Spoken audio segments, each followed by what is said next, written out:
aturan teknis ini akan dituangkan dalam surat edaran Menteri Pan-RB, Menteri Dalam Negeri, dan Menteri Ketenagakerjaan.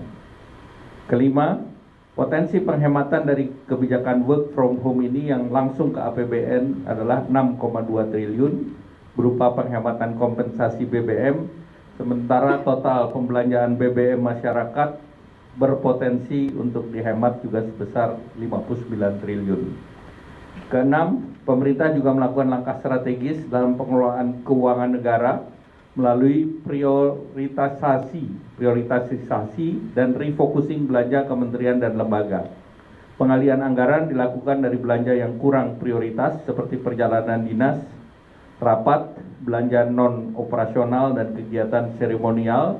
Ini menuju belanja yang lebih produktif dan berdampak langsung kepada masyarakat, termasuk rehabilitasi dan rekonstruksi bencana Sumatera. Pemerintah juga terus mendorong percepatan belanja kementerian dan lembaga, serta penajaman belanja melalui optimalisasi anggaran.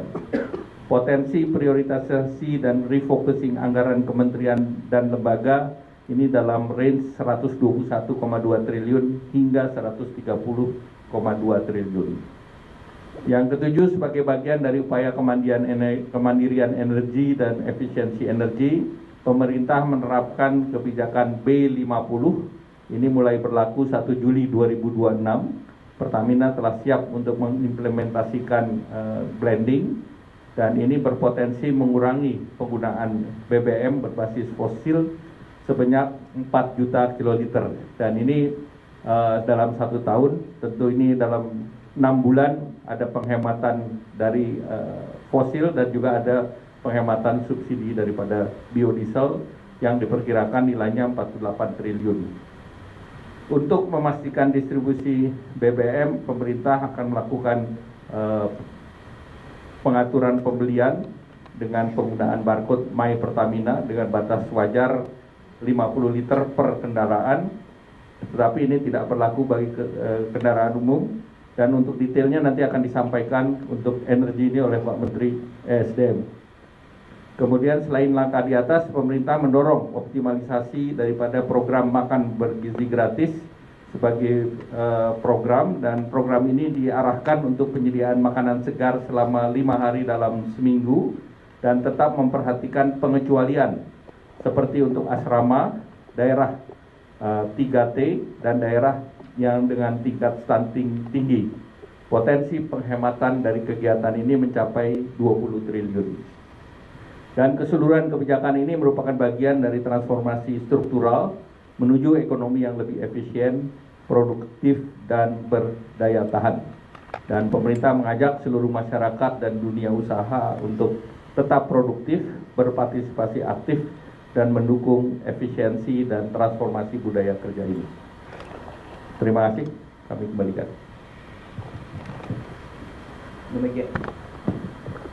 Demikian tadi penjelasan dari 8 butir transformasi budaya kerja nasional yang dijelaskan oleh Bapak Menko Perekonomian. Kemudian atas arahan Bapak Presiden, selanjutnya Bapak Menteri SDM, Bapak Bahlil Lahadalia akan menyampaikan lagi secara rinci mengenai kebijakan energi nasional. Dipersilakan Bapak Menteri SDM. Terima kasih Pak Seskap, yang saya hormati Pak Menko, Bapak Ibu Menteri semua yang saya hormati, mohon maaf tidak sebut satu persatu, menindaklanjuti apa yang menjadi arahan Bapak Presiden dan apa yang telah digariskan secara umum tadi disampaikan oleh Pak Menko. Kami menyampaikan beberapa hal penting terkait dengan kebijakan di sektor energi. Yang pertama, kepada seluruh masyarakat Indonesia yang saya cintai, cadangan BBM kita semuanya di atas standar minimum nasional, baik itu solar maupun bensin, termasuk dengan gas, termasuk dengan aftur, termasuk juga dengan LPG. Artinya sekalipun kita tahu semua bahwa ketegangan geopolitik yang belum kita tahu kapan selesai, dan beberapa negara lain telah melakukan berbagai macam kebijakan dalam rangka efisiensi di negaranya. Kita bersyukur kepada Allah Subhanahu wa taala atas petunjuk dan arahan Bapak Presiden. Cadangan BBM kita semuanya di atas standar minimal nasional. Yang kedua, saya juga menyampaikan bahwa dengan implementasi B50, maka insya Allah di tahun ini kita akan mengalami surplus untuk solar kita. Jadi ini menjadi kabar baik begitu RDMP di Kalimantan Timur sudah kita operasikan. Yang kedua, kami menyampaikan terkait dengan penyesuaian harga. Bapak Ibu semua, kami menyampaikan bahwa pemerintah atas arahan Bapak Presiden dan hasil rapat, penyesuaian harga untuk BBM subsidi tidak ada penyesuaian naik ataupun turun. Artinya flat, masih pakai harga sekarang.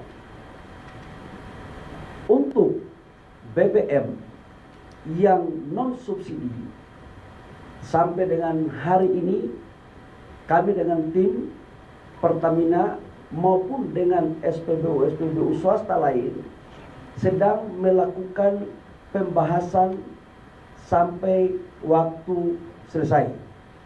Nah, waktunya kapan? Tunggu dulu. Jadi artinya apa? Belum juga ada penyesuaian harga. Masih tetap sama. Nah, dalam rangka itu, saya meminta kepada seluruh masyarakat agar informasi yang dipegang adalah informasi yang bersumber dari pemerintah. Selain dari sumber informasi selain dari pemerintah, saya mohon agar kita juga harus lebih cerdas dalam mengelola informasi. Tujuannya apa? Agar kita tetap stabil. Yang berikut terkait dengan apa yang disampaikan oleh Pak Menko. Nah, ini saya mantan sopir angkot ini, mantan sopir angkot. Nah, saya mengajak kepada semua masyarakat bahwa dalam kondisi seperti ini tidak bisa pemerintah bekerja sendiri. Kita membutuhkan dukungan kerjasama dari masyarakat.